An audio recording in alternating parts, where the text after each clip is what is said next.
Paper 53, The Lucifer Rebellion, Part 1 of 3, based on the Urantia Book, Paper 53. Lucifer was a brilliant primary Lenonadic son of Nebadon. He had experienced service in many systems, had been a high counselor of his group, and was distinguished for wisdom, sagacity, and efficiency. Lucifer was number 37 of his order, and when commissioned by the Melchizedeks, he was designated as one of the 100 most able and brilliant personalities in more than 700,000 of his kind. From such a magnificent beginning through evil and error, he embraced sin and now is numbered as one of 3 system sovereigns in Nebadon who have succumbed to the urge of self and surrendered to the sophistry of spurious personal liberty, rejection of universe allegiance, and disregard of fraternal obligations, blindness to cosmic relationships. In the universe of Nebadon, the domain of Christ Michael, there are 10,000 systems of inhabited worlds. In all the history of Lenonadek's sons, in all their work throughout these thousands of systems and at the universe headquarters, only 3 system sovereigns have ever been found in contempt of the government of the Creator's Son. The leaders of rebellion. Lucifer was not an ascendant being.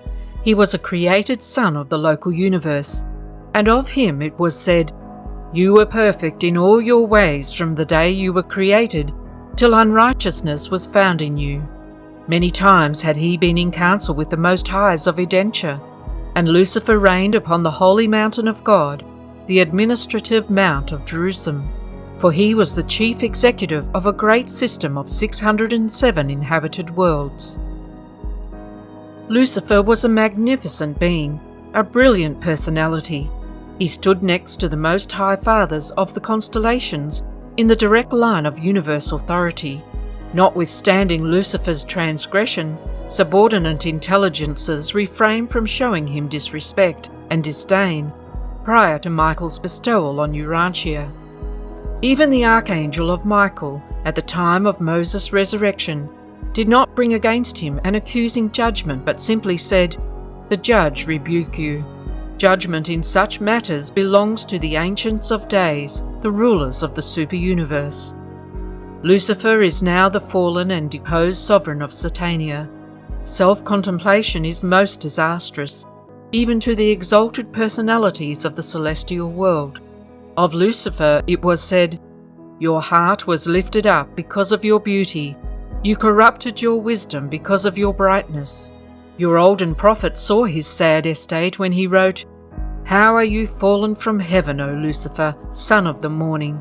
How are you cast down, you who dared to confuse the worlds?" Very little was heard of Lucifer on Urantia owing to the fact that he assigned his first lieutenant, Satan, to advocate his cause on your planet. Satan was a member of the same primary group of Lenonadeks, but had never functioned as a system sovereign. He entered fully into the Lucifer insurrection. The devil is none other than Caligastia, the deposed planetary prince of Urantia, and a son of the secondary order of Lenonadeks. At the time Michael was on Urantia in the flesh, Lucifer, Satan, and Caligastia were leagued together to effect the miscarriage of his bestowal mission, but they signally failed. Abaddon was the chief of the staff of Caligastia. He followed his master into rebellion and has ever since acted as chief executive of the Urantia rebels. Beelzebub was the leader of the disloyal Midway creatures who allied themselves with the forces of the traitorous Caligastia. The dragon eventually became the symbolic representation of all these evil personages. Upon the triumph of Michael, Gabriel came down from Selvington and bound the dragon, all the rebel leaders, for an age. Of the Jerusalem seraphic rebels it is written, "And the angels who kept not their first estate but left their own habitation, he has reserved in sure chains of darkness to the judgment of the great day." The causes of rebellion. Lucifer and his first assistant, Satan, had reigned on Jerusalem for more than 500,000 years, when in their hearts they began to array themselves against the universal Father and his then vicegerent son Michael. There were no peculiar or special conditions in the system of Satania which suggested or favoured rebellion. It is our belief that the idea took origin and form in Lucifer's mind, and that he might have instigated such a rebellion no matter where he might have been stationed. Lucifer first announced his plans to Satan, but it required several months to corrupt the mind of his able and brilliant associate. However, when once converted to the rebel theories, he became a bold and earnest advocate of self-assertion and liberty. No one ever suggested rebellion to Lucifer. The idea of self-assertion in opposition to the will of Michael and to the plans of the Universal Father, as they are represented in Michael, had its origin in his own mind. His relations with the Creator Son had been intimate and always cordial. At no time prior to the exaltation of his own mind did Lucifer openly express dissatisfaction about the universe administration. Notwithstanding his silence, for more than 100 years of standard time, the union of days on Salvington had been reflectivating to Uversa that all was not at peace in Lucifer's mind. This information was also communicated to the Creator Son and the constellation fathers of Norlashiadek. Throughout this period, Lucifer became increasingly critical of the entire plan of universe administration, but always professed wholehearted loyalty to the supreme rulers. His first outspoken disloyalty was manifested on the occasion of a visit of Gabriel to Jerusalem, just a few days before the open proclamation of the Lucifer Declaration of Liberty. Gabriel was so profoundly impressed with the certainty of the impending outbreak that he went direct to Urantia to confer with the constellation fathers regarding the measures to be employed in case of open rebellion. It was very difficult to point out the exact cause or causes which finally culminated in the Lucifer Rebellion. We are certain of only one thing, and that is, whatever these first beginnings were, they had their origin in Lucifer's mind.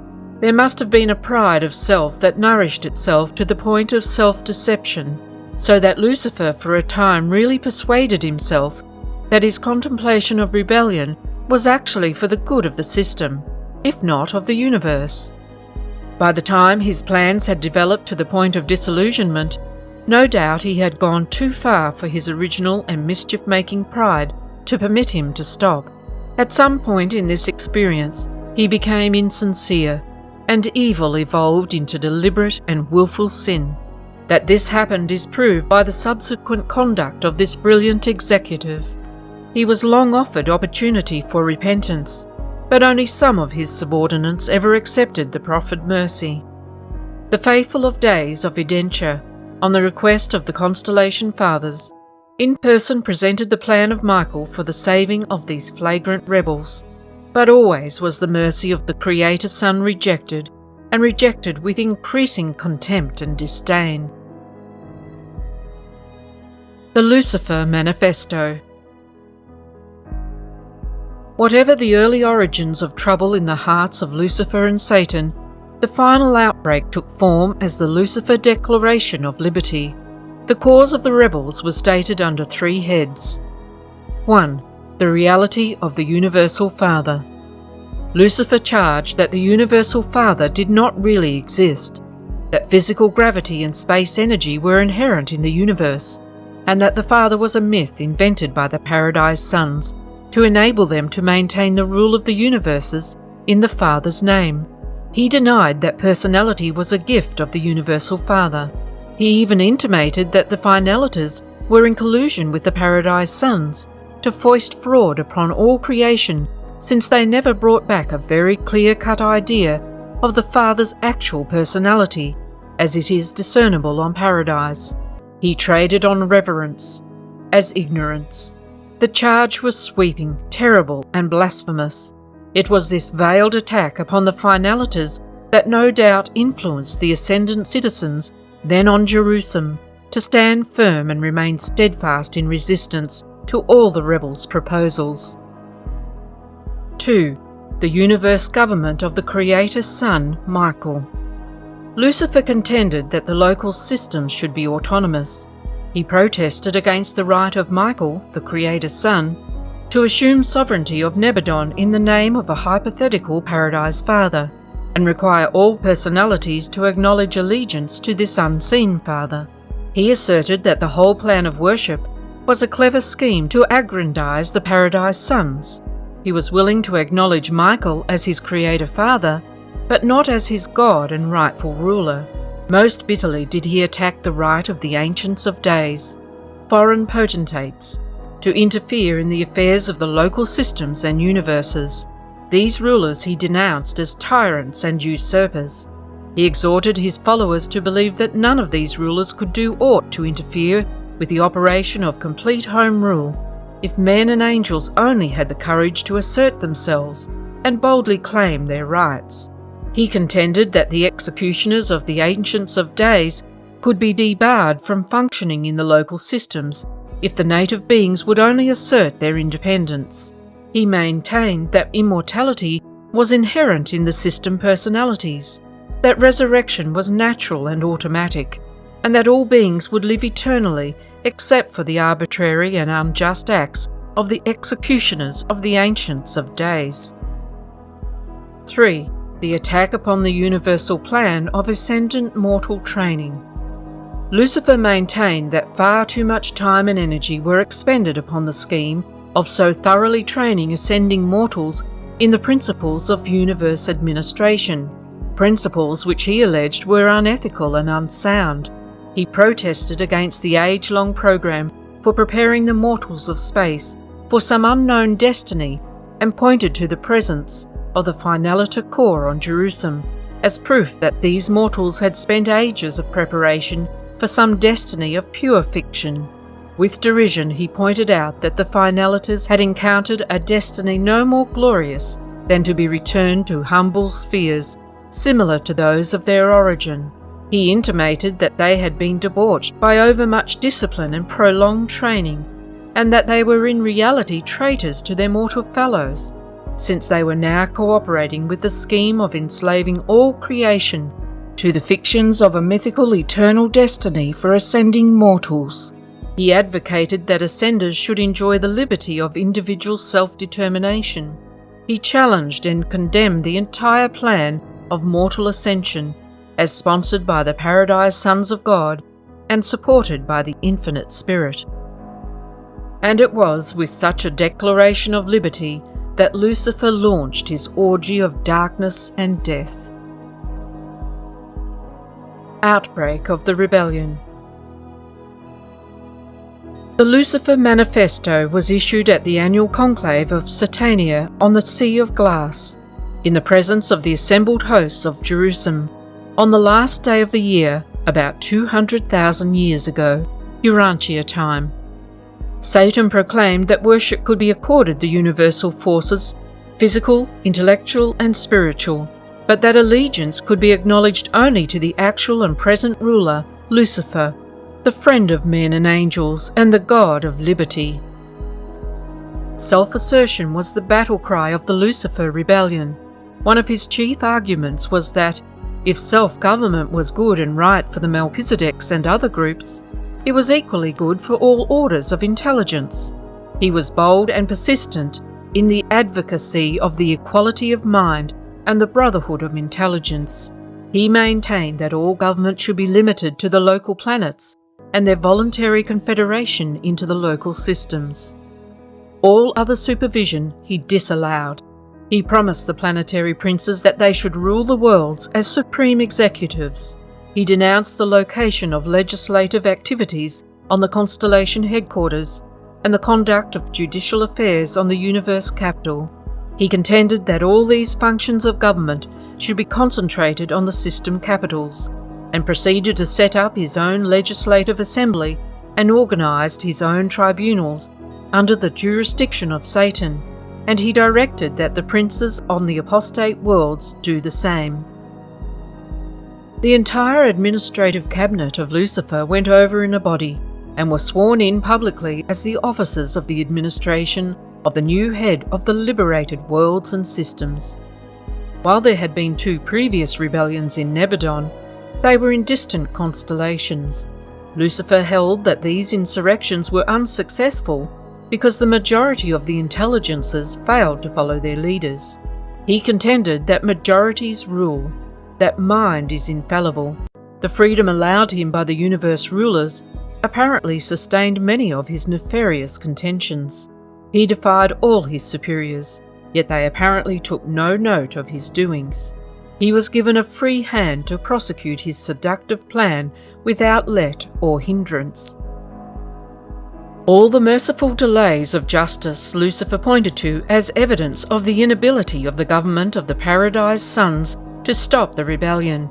He would openly defy and arrogantly challenge Michael, Emmanuel, and the Ancients of Days, and then point to the fact that no action ensued as positive evidence of the impotency of the universe and the super-universe governments.